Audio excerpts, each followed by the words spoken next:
Você já parou para pensar que algumas coisas que você sempre acreditou estar na Bíblia simplesmente não estão lá? É impressionante como algumas narrativas e tradições se tornaram tão fortes que as pessoas simplesmente acreditam como se fossem a palavra de Deus. Hoje eu vou te contar sobre 5 tradições que você provavelmente sempre achou que eram bíblicas, mas a verdade vai te surpreender. Se você quer saber mais sobre a Bíblia, já deixa o seu like aqui no vídeo, se inscreva no canal e ative o sininho para não perder nenhum conteúdo como esse. A verdade é que ao longo dos séculos, a tradição cristã foi ganhando muitos elementos que não estão exatamente nas escrituras. Alguns deles vieram de interpretações erradas, outros foram influenciados pela cultura e pela arte da época. E tem aqueles que surgiram simplesmente porque alguém falou, outro repetiu, e a coisa foi sendo passada de geração em geração. Mas como seguidores de Cristo, precisamos sempre voltar à fonte, a palavra de Deus. Então, vamos falar o que realmente está escrito na palavra de Deus e o que é apenas uma crença popular. Número 1. O fruto do pecado de Adão e Eva. Todo mundo conhece a história de Adão e Eva, e você já deve ter visto aquela clássica imagem de Eva segurando uma maçã e entregando a Adão. Isso está em todo lugar, livros, filmes, pinturas, mas você sabia que a Bíblia nunca disse que era uma maçã? A história está em Gênesis no capítulo 3. O texto fala apenas de fruto da árvore do conhecimento do bem e do mal. Não menciona maçã, nem qualquer outro tipo de fruta especificamente. A mulher viu que a árvore era bonita e que as suas frutas eram boas de se comer. E ela pensou como seria bom ter entendimento. Aí apanhou a fruta e comeu, e deu ao seu marido, e ele também comeu. Ou seja, a Bíblia intencionalmente não identifica qual era o fruto. Poderia ser qualquer coisa, morango, laranja, uva, ou até mesmo algo simbólico. Então, de onde vem a ideia de maçã? Provavelmente, a associação da maçã veio da Idade Média e da Renascença por alguns possíveis motivos. No latim, a palavra malus significa tanto mal quanto maçã. Isso pode ter gerado uma confusão na interpretação. Na arte europeia, alguns pintores começaram a ilustrar Eva segurando uma maçã, e isso se popularizou. Na Europa, a maçã era uma fruta comum e também estava associada à sedução e à beleza em mitologias antigas. A ideia da maçã entrou em nossa mente por causa da arte e da tradição europeia. Então, na próxima vez que ver essa imagem, você vai saber, é só um símbolo para representar o fruto e não é literal. Número 2. Maria Madalena, a prostituta que se arrependeu. Quando falamos de Maria Madalena, muita gente pensa em uma prostituta arrependida, que se tornou seguidora de Jesus. Mas não é isso que a Bíblia diz. Maria Madalena aparece em vários momentos do Novo Testamento. A principal informação sobre ela era uma Maria, chamada Madalena, de quem tinham sido expulsos 7 demônios. Ela foi uma seguidora fiel de Jesus e foi a primeira pessoa a vê-lo ressuscitado. Então Maria Madalena foi e disse aos discípulos de Jesus: "Eu vi o Senhor." Em nenhum momento a Bíblia diz que ela era uma prostituta. A confusão acontece porque ao longo dos séculos, muita gente acabou misturando Maria Madalena com outras 2 mulheres mencionadas na Bíblia, que na verdade são personagens diferentes. Vejam só, a mulher pega em adultério. Aquela do famoso episódio em que Jesus disse: "Aquele que dentre vós estiver sem pecado, que atire a primeira pedra." O nome dessa mulher não é revelado e nada no texto indica que ela tenha qualquer relação com Maria Madalena. A pecadora na casa de Simão, o fariseu. A mulher que ungiu os pés de Jesus com perfume e o secou com seus cabelos. Esse relato está em Lucas capítulo 7, dos versículos 36 ao 50. Naquela cidade morava uma mulher de má fama. Ela soube que Jesus estava jantando na casa de um fariseu. O texto apenas diz que ela era uma pecadora, sem especificar que tipo de pecado ou que ela fosse uma prostituta. Além disso, não há qualquer ligação com Maria Madalena. Então grave isso. Maria Madalena não era prostituta, nem foi pega em adultério. Ela era uma mulher atormentada por demônios, mas que foi transformada por Jesus em uma discípula fiel e a primeira testemunha da ressurreição. Número 3. A aparência física de Jesus. Se eu pedir para você imaginar Jesus agora, o que vem à sua mente? Provavelmente alguém de pele clara, cabelos loiros, olhos claros. Esse Jesus é de filme europeu. Mas Jesus não era bem assim. A verdade é que a Bíblia quase não fala nada da aparência física de Jesus. A única descrição está em uma profecia. Mas para nós, ele não tinha beleza alguma. Não havia nada em sua aparência que chamasse a nossa atenção ou que nos agradasse.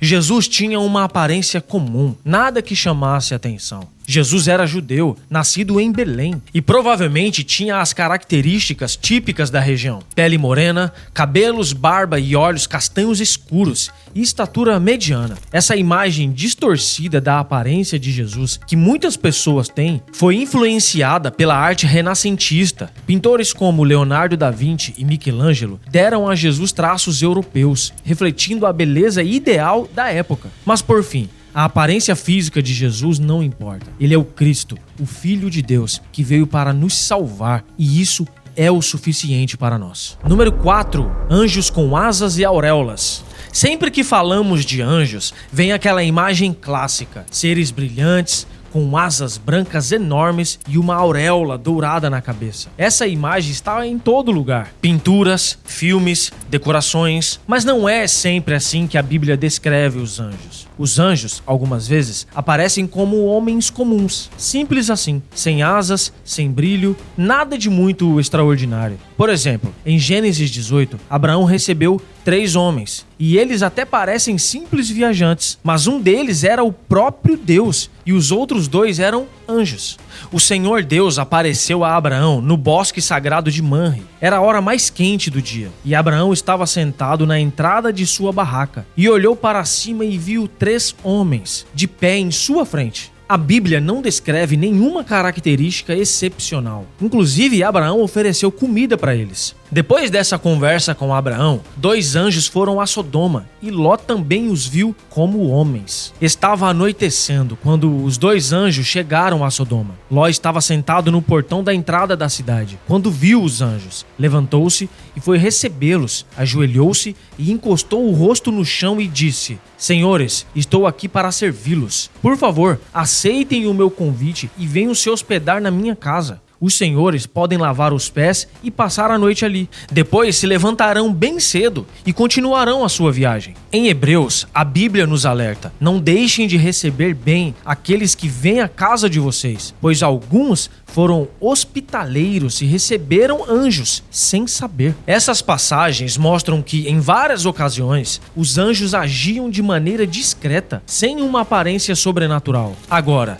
é claro que também tem aquelas aparições mais impressionantes, que realmente causaram impacto. Os serafins, por exemplo, que Isaías viu, tinham 6 asas, e em volta dele estavam serafins. Cada um deles tinham 6 asas. Com 2 eles cobriam o rosto, e com 2 cobriam o corpo, e com as outras 2 voavam. Já os querubins, descritos em Ezequiel, são ainda mais impressionantes. Tinham 4 rostos, de homem, leão, boi e águia, e 4 asas. O corpo brilhava como brasa e relâmpagos saíam deles. É uma visão até assustadora. Na Bíblia, encontramos várias descrições de anjo. E algo interessante é que, sempre que eles aparecem, a reação das pessoas costumava ser de espanto e medo. Por isso que, na maioria das vezes, a primeira coisa que os anjos dizem é: não temas. Os anjos da Bíblia são seres poderosos, espirituais, mensageiros de Deus, guerreiros, prontos para executar as ordens do Senhor. Eles não têm auréolas e nem sempre têm asas. Porém, aparece como homens comuns ou como seres celestiais impressionantes. Mas uma coisa é certa: eles não são enfeites. Eles são parte do exército celestial, atuando para cumprir a vontade de Deus aqui na Terra. Agora, o 5º e último ponto pode surpreender muita gente, porque envolve uma das datas mais celebradas no mundo todo.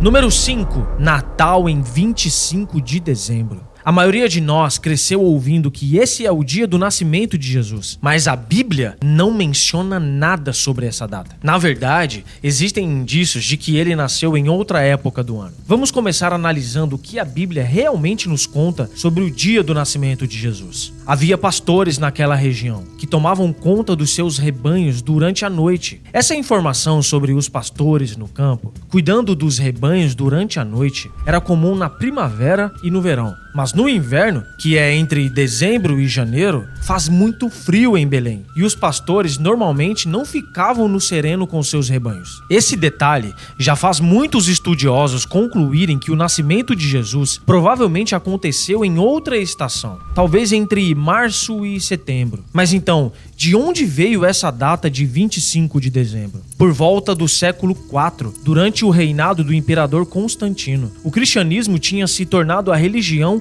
oficial do Império Romano. Naquela época, o dia 25 de dezembro já era uma data marcada por festas pagãs muito populares, que envolvia banquetes, trocas de presentes e muita festividade. Para facilitar a conversão dos povos pagãos e substituir essas festas por uma celebração cristã, a igreja adotou o dia 25 de dezembro como a data simbólica para comemorar o nascimento de Jesus. Assim, a intenção era tirar o foco das antigas práticas pagãs e direcionar a atenção das pessoas para Cristo. Isso significa que celebrar o Natal em 25 de dezembro é errado? Claro que não. Não é pecado celebrar o nascimento de Jesus nessa data. O que importa é que o foco seja Cristo. O problema é que quando as pessoas pensam que essa data é bíblica, como se tivesse sido revelada por Deus, e isso não é verdade. O que a Bíblia realmente enfatiza não é o dia exato, mas o significado do nascimento de Jesus. Ele veio ao mundo como Salvador, Emanuel, Deus conosco.